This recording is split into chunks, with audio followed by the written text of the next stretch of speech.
Hey guys, thank you for joining us on Sassy Stuff today. My name is Molly, this is Emma, and we're going to go ahead and preview the Ohio State Texas Longhorns game. I am a wee bit nervous about this game this week, just being a Texas fan. I think Ohio State obviously has the favor.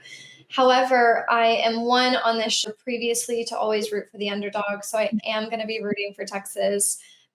Just also, I mean, I'm a fan, so we just have to start there. And I would love to prove all of the haters wrong this week. What about you, Emma? I would love for Texas to win, especially for you, but I just don't know if it's going to be possible. I mean, Ohio State has been so dominant in these playoffs. They beat Tennessee 42-17. They beat Oregon 41-21 in the Rose Bowl. So this is a great Ohio State team, and they're really peaking at the right moment, especially. And they came off of that loss to Michigan. So I think that fueled something in them as well. So they definitely have the momentum here. Texas, on the other hand, they did defeat Clemson 38-24. They controlled the game with a strong first half lead, but then it kind of got a little weary in the second half. And that's kind of the same with Arizona State. They had to go to overtime, double overtime, 39-31 after surrendering a 16-point fourth quarter lead. Obviously, Ken Scatabo was amazing in that game. He really carried that team on his back, but Texas did prevail at the end of the day. Texas is just very inconsistent for me, and that's why I can't put my stock in them right now. I do think this is, we've been saying kind of for the last 2 weeks, and I think this last episode was a little bit of a Debbie Downer just watching. Yes, they won with SU, but it was not the best game. So I think this is Texas' time to shine and to prove us all wrong.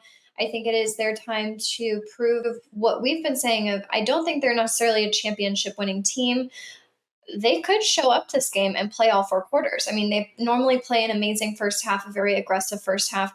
I mean, after that first half, that's where we see the inconsistencies and just the lagging start to come in. So I'm not really sure if maybe this is just a lack of attention span maybe to the game. I'm really not sure where this is lacking, but I do think that this is their time to come and show us that they can play all four quarters. I would love to see it. I'm sure the whole world would love to see it.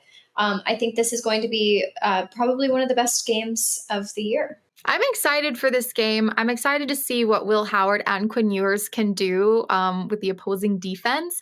Will Howard has been amazing this year in the playoffs so far. He's had over 300 yards, 3 touchdowns against Oregon, 2 touchdowns against Tennessee. He's been great.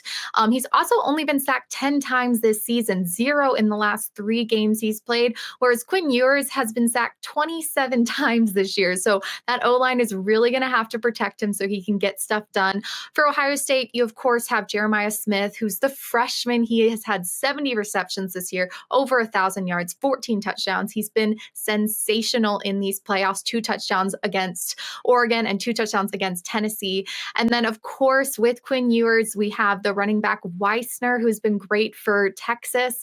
He has had 110 yards, 2 touchdowns versus Clemson. Didn't get as much done against Arizona State, but I expect him to really show up in this Ohio State game. Emma, I want to bring up the Tennessee-Ohio State game because a lot of people keep comparing that game to what the Texas-Ohio State game is going to be. I just want to mention the fact that I think Texas has a much wider variety of talent on their roster than Tennessee does at the moment. I do think Tennessee had a great year this year. I just want to preface that I think if we were looking at Texas versus Tennessee, Texas would be favored in that. So all of these commentators keep talking about the Tennessee Ohio State game and how, oh, well, we're so nervous. They blew out Tennessee, but that's going to be Texas, Ohio. I don't think it's going to be a blowout. I think it's going to be a lot closer, and I think Texas is going to hold their own. I mean, I do like that Texas can be very gritty. They did win the Peach Bowl in double overtime, so they were able to pull out that win. They had a good win over Texas A&M, their rival. So I've liked what I've seen from them this year. They did beat Michigan, if we want to go shot for shot. Ohio did not. I won't say this Michigan team was phenomenal by any means this year, but they did beat the team that beat Ohio, so they have that going for them.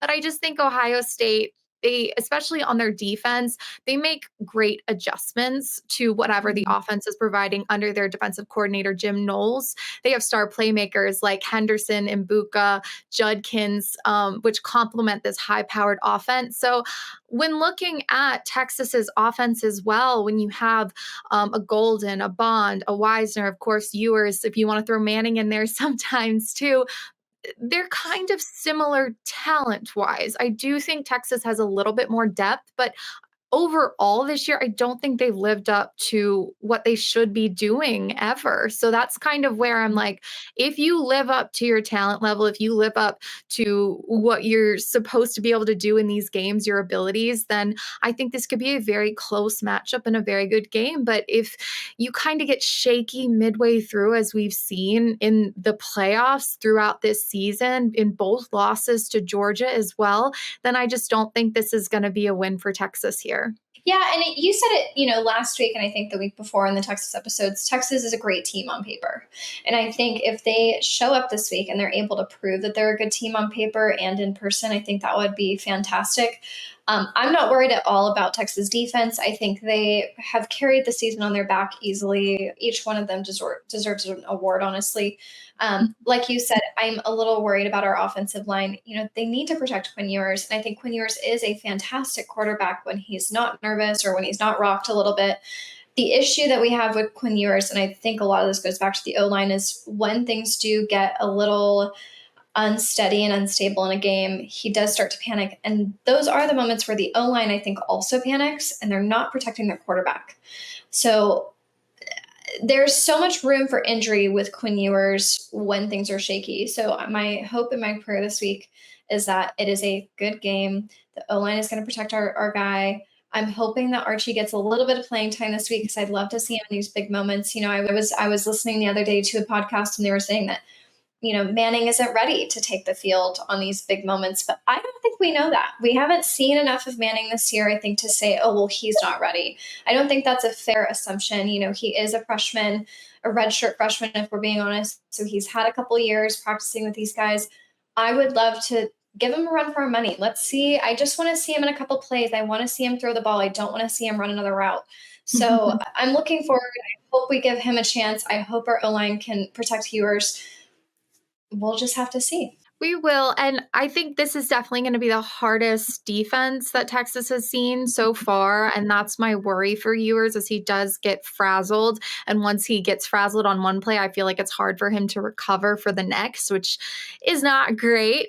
So putting a Manning out there just to settle Ewers back into it, I think would be essential. Kind of like that Georgia game, that first Georgia matchup in the regular season. I think that was a great move on Steve Sarkisian of really settling your quarterback back into the game. So I think Manning should be used a little bit more in this game. This is going to be a tough, tough defense to go up against. Texas has the firepower.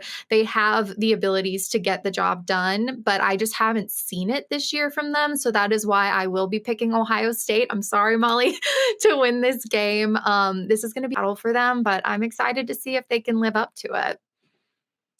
I mean, I'm not gonna lie, my hope is low. The hope meter is low as a Texas fan.